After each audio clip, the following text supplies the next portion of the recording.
My second question is, do you have a plan and direction for your business idea?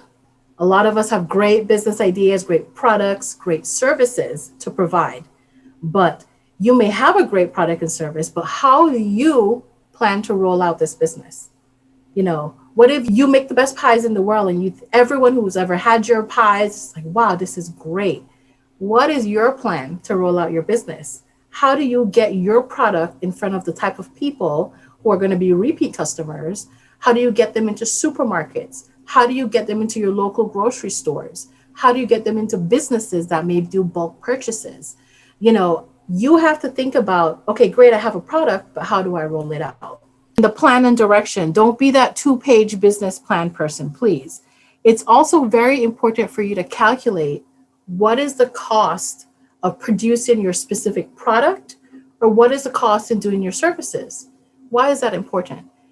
It's important because you need to know how much profit you need to make on that product to be able to be a viable business.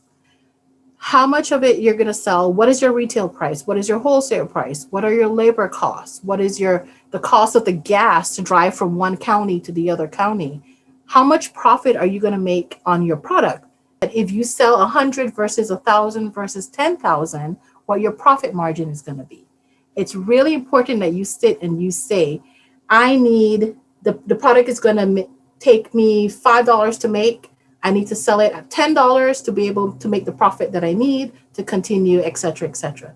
You as the prospective business owner have to sit and you have to make sure that you have all of that already written out, because you don't want any surprises when you enter into business and you go, oh shoot, no, now I'm working at a loss. I'm not actually making any money. The same thing with the services.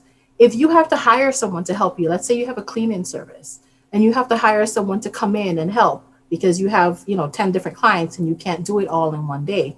What is the cost of that person? How much profit are you making on that person? You are going to have expenses that you need to pay. So you have to make sure that you can make profit. What is your very, very minimum list of expenses that you are going to need to keep your business running? And when I tell people sit down and write your expense list, that's what I mean. If you're renting a space, how much is that space going to be? If you have an email from GoDaddy or one of the other providers, what is that price per month that you're paying for that email or domain name? What is the price of your electricity? What is the price of paper? If you're printing stuff as a business, what is your price of your paper? What is the price of phone, right? If you're using your phones, cell phone or your office phones, make sure that you have a list of what your minimum expenses should be per month to run your business. If I know that my minimum expenses for the month is $5,000 to run my business, how much do you have to make a profit? Over $5,000. So you have a goal of what you need to hustle, and you need to go out there and you need to sell your product, because if you don't, then you don't make your very minimum expenses. We're still on our second question about having a plan. Know your product really well. I wanted to give a story about one of my current clients.